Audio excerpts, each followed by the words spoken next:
she, her, and her pronouns. I am the Ruach Avodah for DC, which means that I'm the Jewish educator and rabbi for the DC Avodah Service Corps. And it's really an honor and pleasure for me to be here with all of you today, teaching about the Mussar Midah of Seder, or order. And so I will explain what all of those things that I just said are. I know that many of you on this call know me, but for the benefit of folks who don't, or for folks who watch this later, I'm gonna give a little bit of an introduction to myself, how I got started with the teaching that I do around Mussar specifically. And then we're gonna go through texts together that are in the source sheet. It's the first page of your source sheet.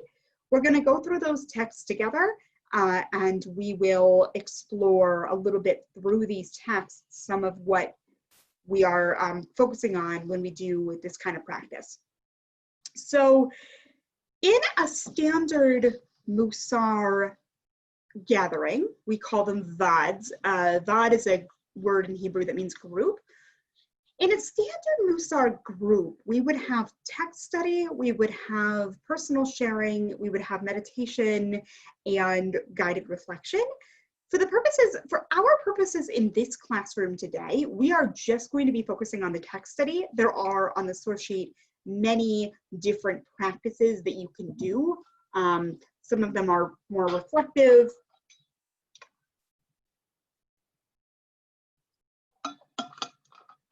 Some of them are more reflective, some of them are about focus phrases, and I'll talk about what each of these things are when we get there.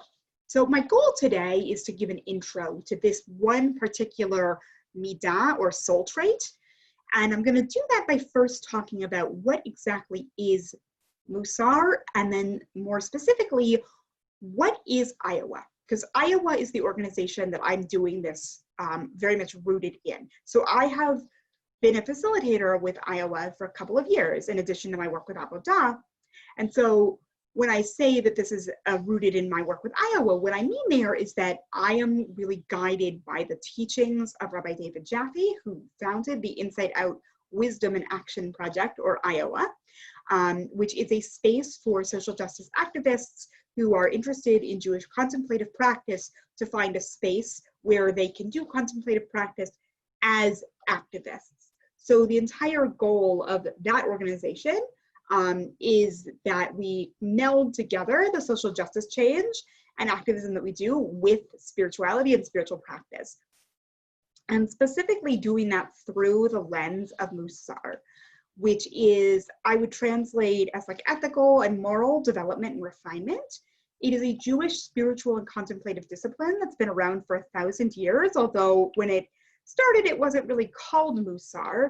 A lot of the works of Mussar literature that are from the medieval period are kind of now understood as being part of the Mussar tradition, but the term Mussar really came into being when the movement started in the 19th century in Lithuania.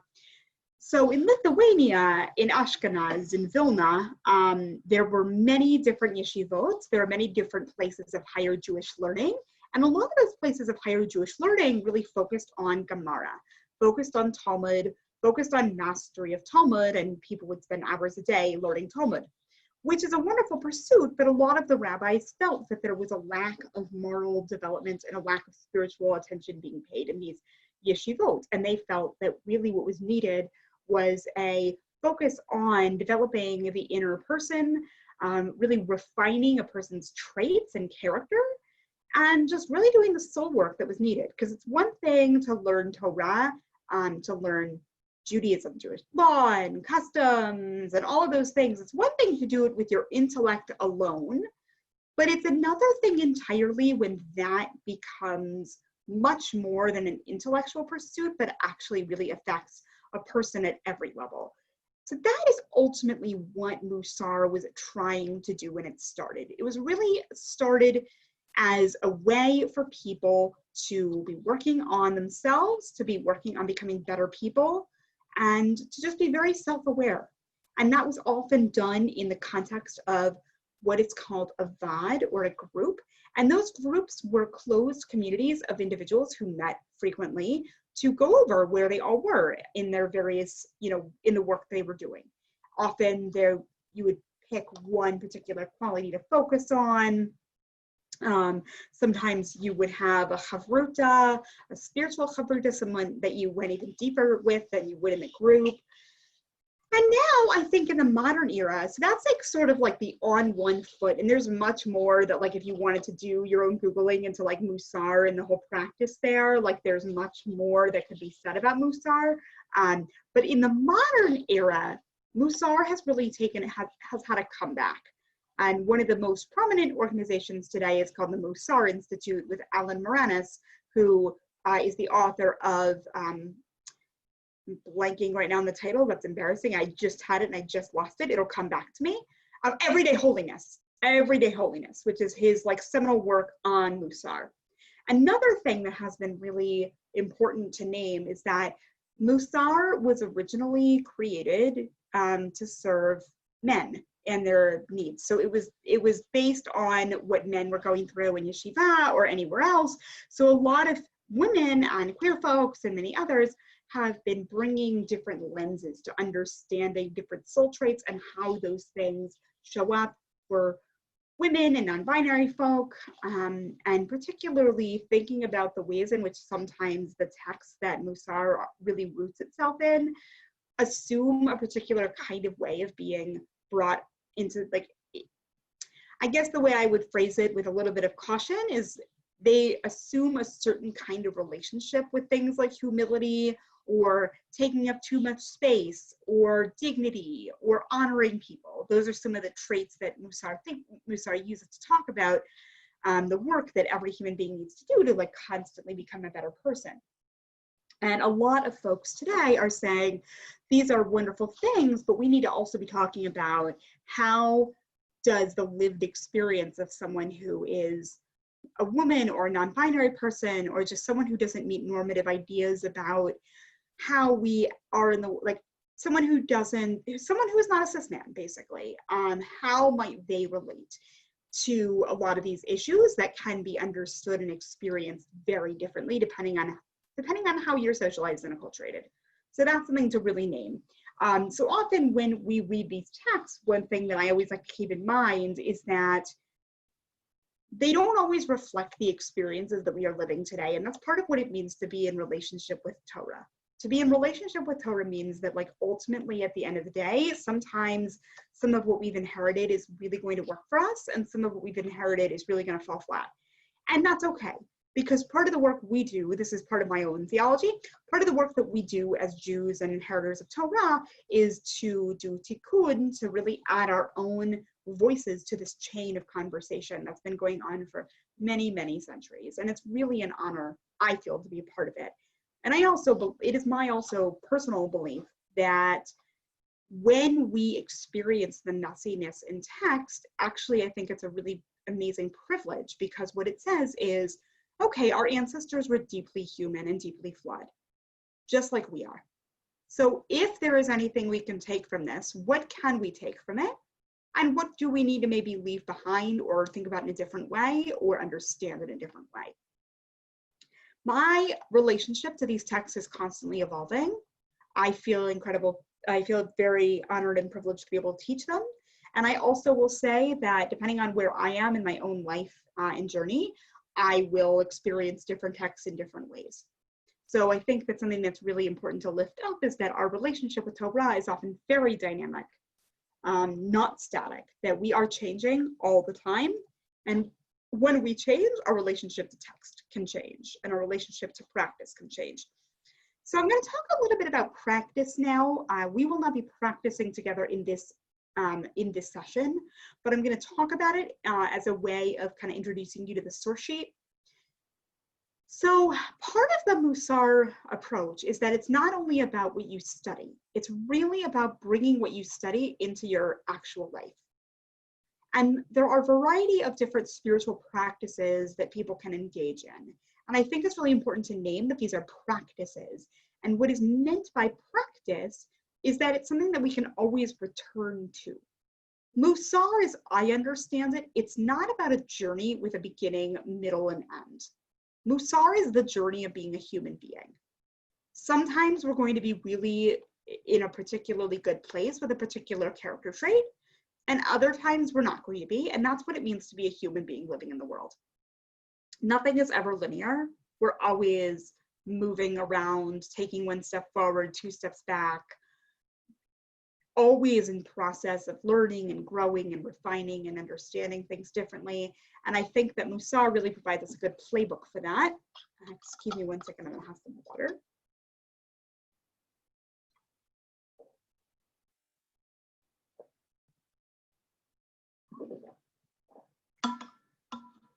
Excuse me, thank you.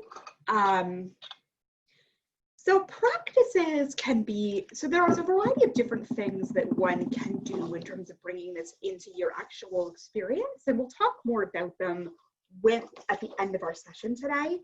They are listed on your source sheet as well. And of course, all of these sessions are standalone. So if this was a standard Mussar VOD, I would be teaching a particular series of classes.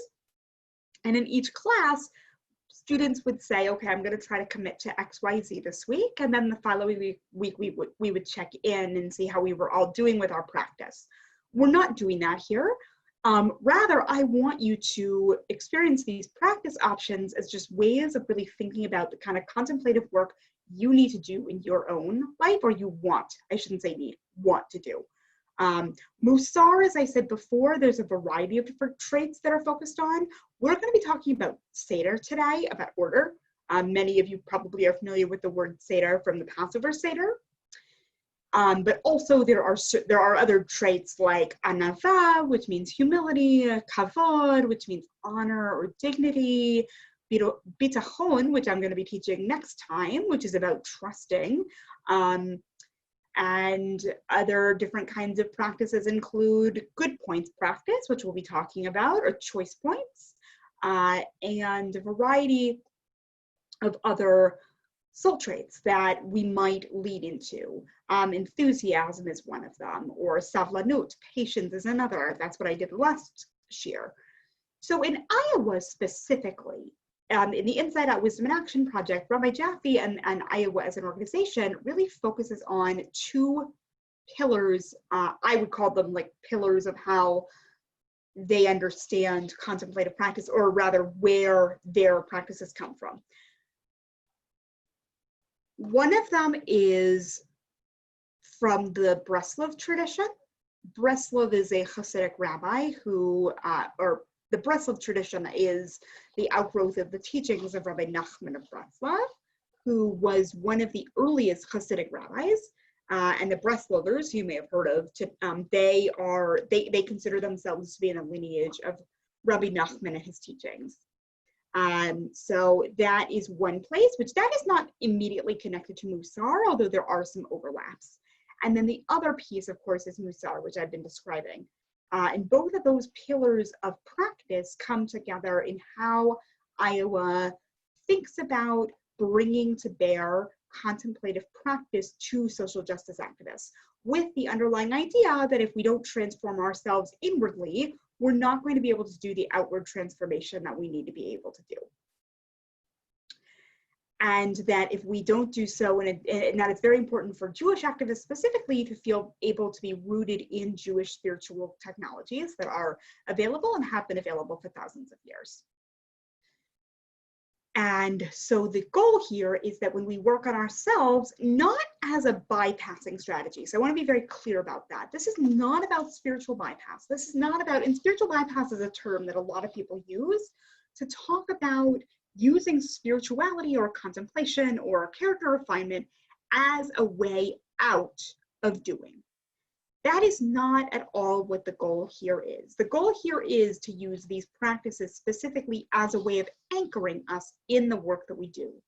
And for us to have access to these inner resources when we find ourselves in tense moments in the activist work we do, in the coalition building work we do, because we believe that if we are not working on our interiority, if we're not working on what's going on for us internally, we're not going to be effective in the external world. That so much of what really stymies a lot of activism is rooted in the fact that people are not paying attention to what's going on for them internally, and often that can then be expressed externally, which then can result in, and this is my perspective, I'm not quoting Rabbi Jackie right now, I'm quoting my own perspective.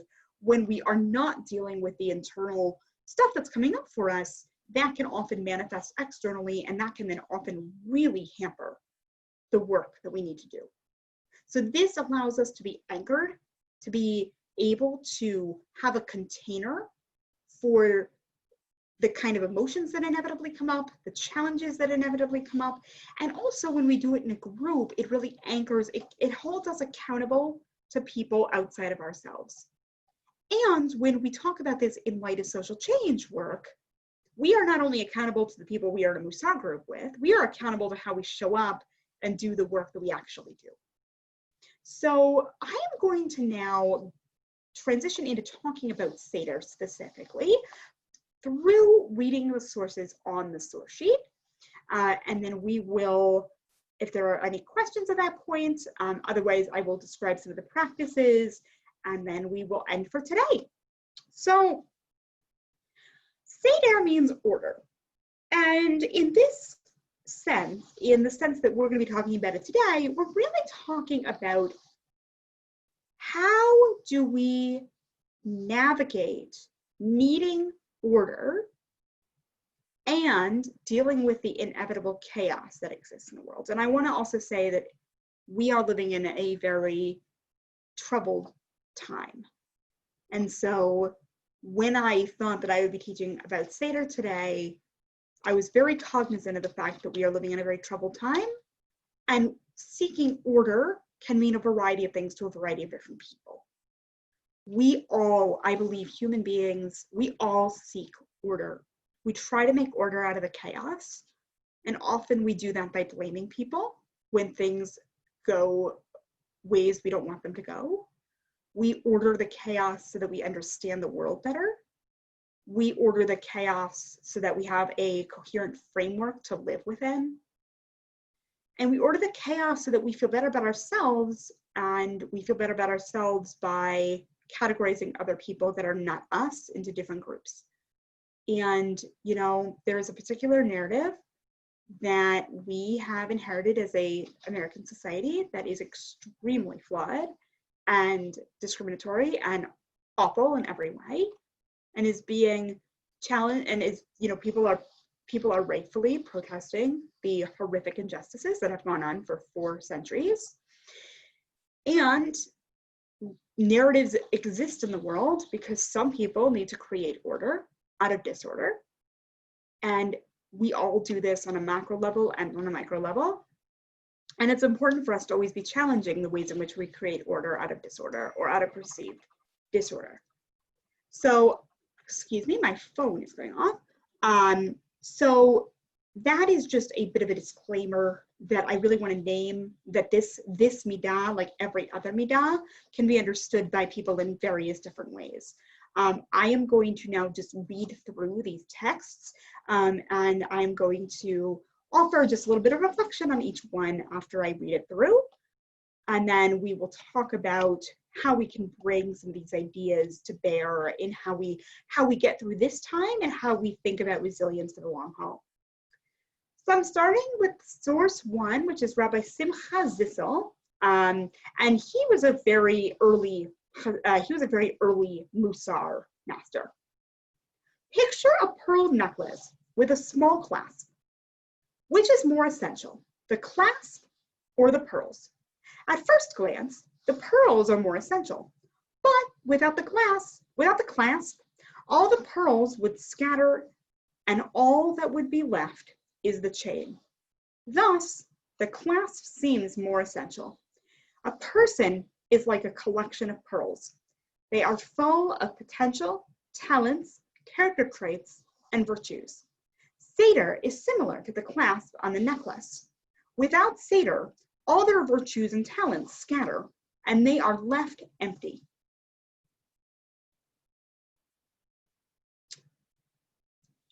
When we think about the metaphor of a pearl, of a necklace, it's like a string of pearls. So imagine a string of pearls. If we didn't have the chain and the clasp, and anybody who's ever had a necklace break on them can really attest to this, what happens when that necklace breaks? Everything goes asunder. Everything falls apart, and you no longer have an order to an object that previously had order.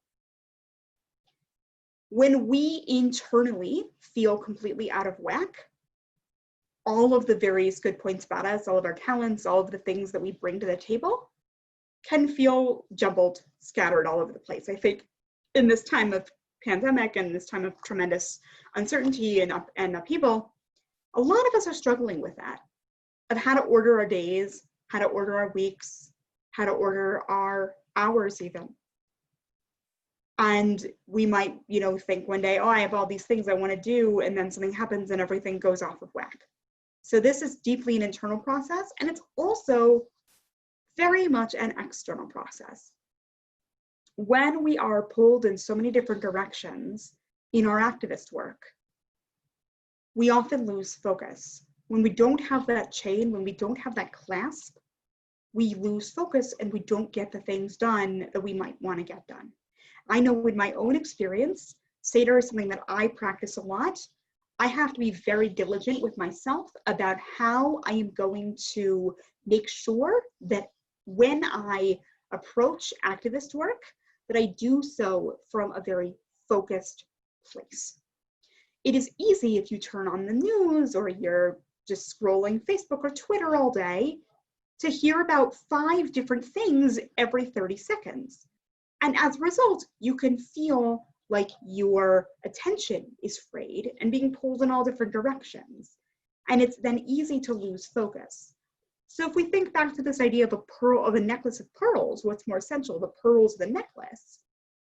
It's interesting how Rav Zissel talks about that, because, right, you would think, well, the pearls are the externals, that's the first thing I see, but if I don't have the chain and I don't have the clasp, then the pearls are not able to actually be in the formation I would like them to be in.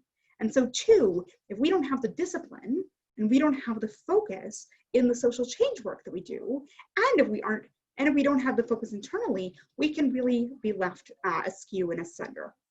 I think that this can happen a lot in movements. And so when we think about moving into thinking about Seder as a part of how we orient ourselves, really just sitting down and thinking, okay, I'm in a world where there are so many different things going on. There's just so much upheaval and so much anger and rage and so much righteous anger and rage. And I'm one person who might feel very passionately about many, many social ills. And if I want to make systemic change, what is the piece of the pie that I am most able to work with? I can't do everything. It's kind of like the idea that often it gets talked in community organizing circles around, I may not know a lot individually, but when I get together with other people, I know a lot collectively. And so I may realize on an individual level that I know a lot about a few things, but I know a little bit about a few things, but I know a lot about 1 or 2 issues. So if I invest my time in those 1 or 2 issues and really become expert on them and dedicate my time and talent and energy and money and expertise, I can shift the needle on those things in a small way. Whereas if I'm so focused on everything, I end up getting very little done. I think that that's one of the things that Seder really asks us to lean into, is thinking very much about the long haul of activist work. In a culture where so much is seen as urgent, the fear I think many hold, and the thing that I would say that this kind of inner change work really asks us to lean into is, if everything is urgent, nothing is urgent, because if everything is urgent, nothing happens. There is much that is urgent in the world and much that needs to be attended to, and many, many gaping wounds that have never been properly dealt with. And we are seeing the results of that all over, all the time. There's a lot of work to do. We as individual people can do and must do our part of that work. We as individual people, though, cannot do all of the work. It's kind of like what they say in Ruach Avodah, that we are not permitted to, we may not finish the work, but we must never desist from it. So too, if we feel overwhelmed and overloaded, we can feel a lack of Seder internally. We can feel a lack of order internally. If we then focus in on those pearls, on those things that we can do work around, we'll feel more ordered, and hopefully the result of that down the line will be that our activism will be so much thicker for that. And by thicker, I mean we will actually be able to be more effective on the ground in coalition work and in talking with our own families and talking with our own communities, where so much of this work needs to happen. So I really want us to kind of just allow us to think about that metaphor of the necklace as we think about our own lives externally and internally. And I also want to name that we are in an unprecedented time in all of our lives with this pandemic. We don't know how long this is going to be. It's very uncertain. And order might feel like the last thing we could ever even contemplate right now. But I think that leaning into that is helpful. And I think that the reminder that human beings really do thrive on routine is something that we might need to remember more than ever before. I'm now going to move us into the second source. So the second source is from Talmud Bavli, from Kiddushin 17a. Very quick source. One who grasps a lot holds onto nothing, while one who grasps a little holds onto it.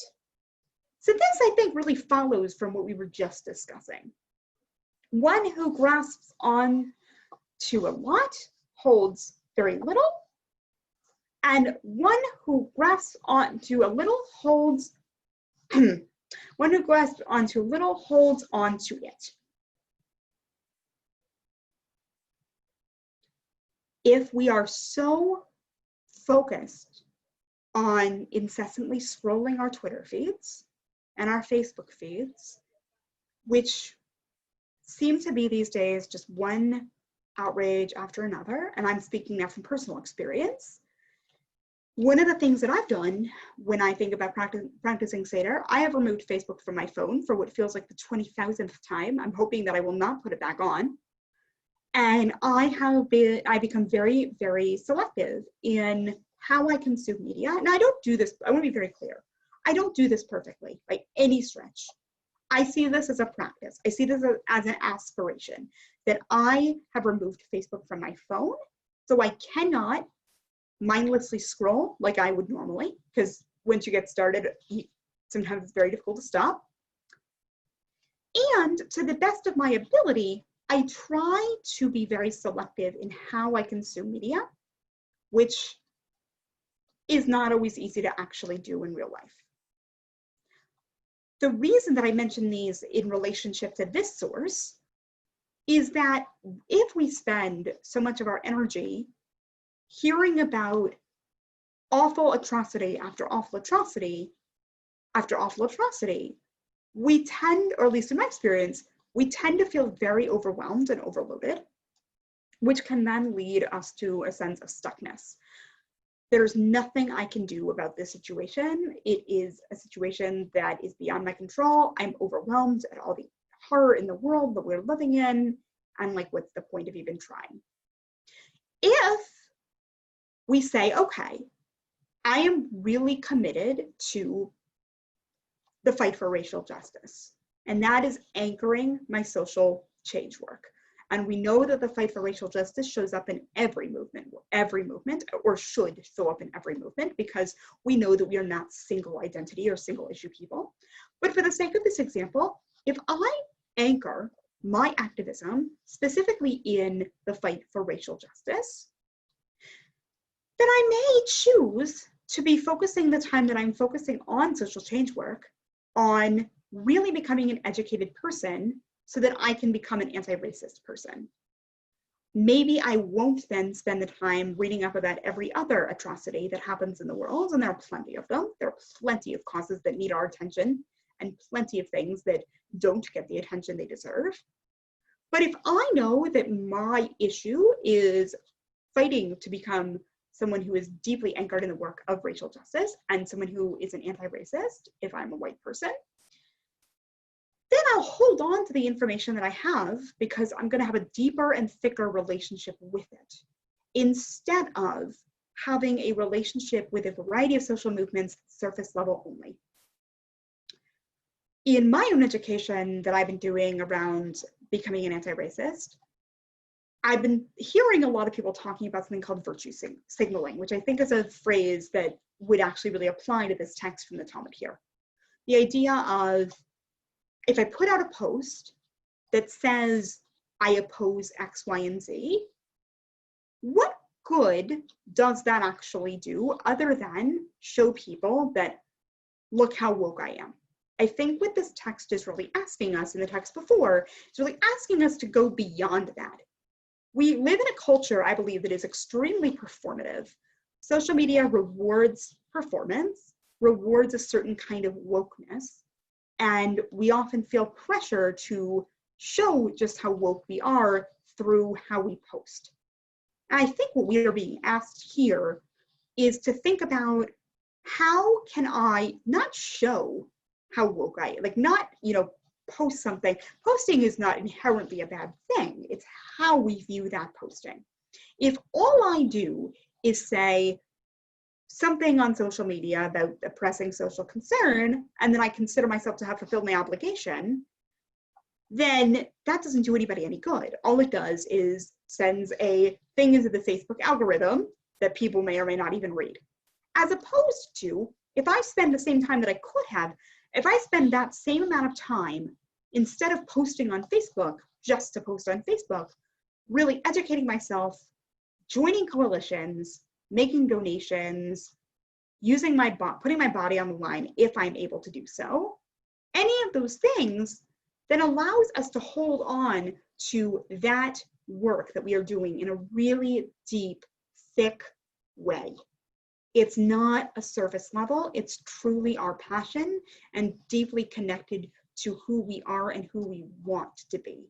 If we are grasping for information about many things, we will remember none of them because our brains just can't hold all of that, and because it's so surface level, it doesn't do good for those we are seeking to partner with. If we truly say, okay, I'm going to really dedicate myself to this particular area and really make that a fundamental part of how I perceive the world and perceive my work, the way that that shows up for those that we're working with in social change work, it's a much more genuine, in my perspective at least, it's a much more genuine approach. And what it signals to the people that we are working with, particularly if we ourselves are working as an accomplice, not someone who is impacted directly, but someone who cares about the sanctity of all human life and wants people to feel a sense of freedom and liberation in the world, when we show up and really show that we are in it for the long haul and that we are dedicating ourselves to a little and not to all of the things, we show ourselves to be much more sincere, grounded people.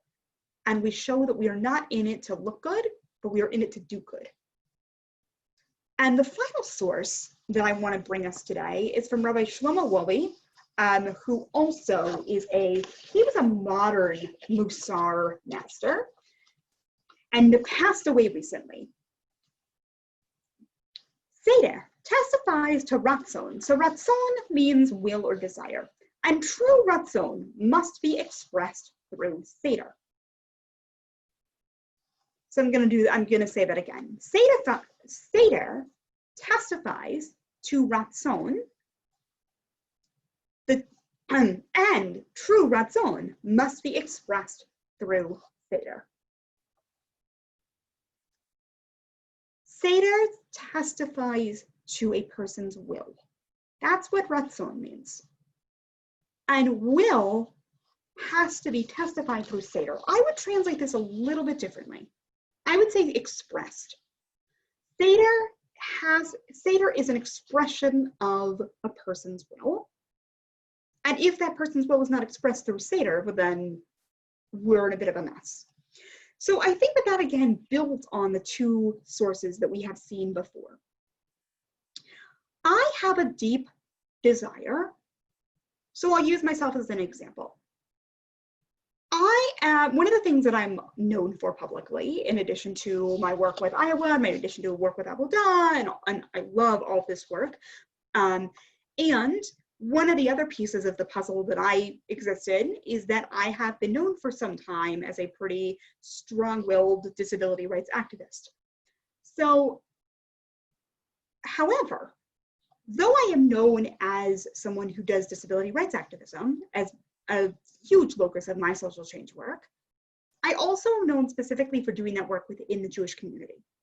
And the reason that I do this work within the Jewish community specifically is because that is where I am anchored personally. There is incredible amounts of disability activism to be done. I could be a policy wonk. I'm in DC, so I could easily have done that. I could choose to work for one disability community, which I very easily could have done. I could have said, okay, I'm gonna go work for blindness organizations. And I could have also become a generalist. I could have said, you know what, I'm a disability rights activist and I am educated on X, Y, and Z disabilities, and I'm going to just be a general disability rights activist. The challenge with that is that if I said, okay, I am just a general disability rights activist who knows a little bit about a lot of different groups, well then my ratzon, my will, is to be a disability rights activist, but it's not very ordered. Because if I don't have a focus, right, if I don't have a focal point for which my work is really anchored in, like the locus of my work needs to be focused somewhere. There are many different people in the disability rights community. There are many people in the disability justice community, and those are overlapping but actually very distinct communities, because disability rights communities have largely been white folks for reasons that go beyond our share today. And so a lot of disabled folks of color have said, you know, disability communities are too white. There's a hashtag called disability too white, which if anybody wants to look that up later, you can. But people felt that disabled folks of color were being systematically left out of the movement. And so that's where disability justice came. So if I said, well, I'm a general disability rights person, well, all that tells you is I'm someone who knows a little bit about disability rights for many different groups of people, and I may not be very intersectional in how I think about that. If I said instead, I am a rabbi and someone who's blind and someone who cares about disability rights activism and disability justice as well, I want to anchor that in a particular place, because I know if I anchor it in a particular place, I can do really good work on it. And I knew that for myself, anchoring it within Jewish values and Jewish community would be the place that I would be able to express myself most authentically. So the will here is to do disability justice and activism and rights work, which, as I said before, are overlapping, but often some people would say they are distinct. I do use both terms, and I do think they are different, and I do think they are both important. And I do think that I do both of them in different ways. So the will is the activism, but the seder is how the activism happens. If I say, I really care about the right of women and girls around the world, that's fine. How do I want to channel that? I really care about racial justice and being an anti-racist if I'm a white person. And I really care about the fight for racial justice. And I want that to be an anchor of all the work that I do. That's fantastic. How do I then express that in a way that is ordered? So when we say ordered, what we specifically mean here is focused and intentional.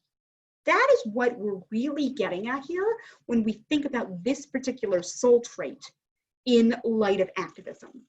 So to put this another way and to kind of sum up a little bit of what we've done today, our intention here when we think about Seder is to think about how we channel the drive that we have to do good work and to do social change work in a way that is focused and intentional and productive and meaningful and thick.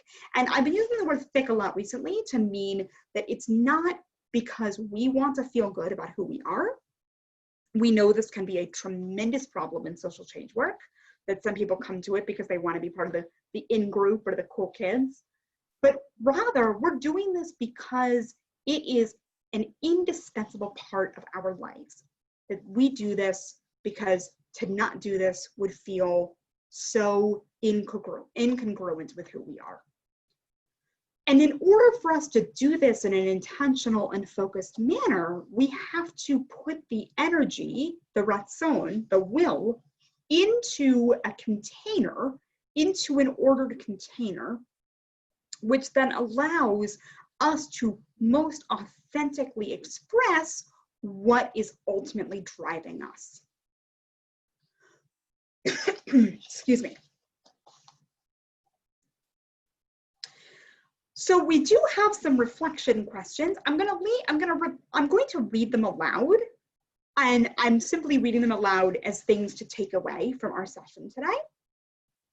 In what ways has your Seder been impacted by the current situation? So this text was prepared in light of the pandemic. It was prepared before George Floyd, Zichrono Livracha, and Breonna Taylor, Zichrono Livracha, and all of the other brutal murders of Black folks in this time. But I think that question applies to both the pandemic of COVID and the insidious pandemic of racism.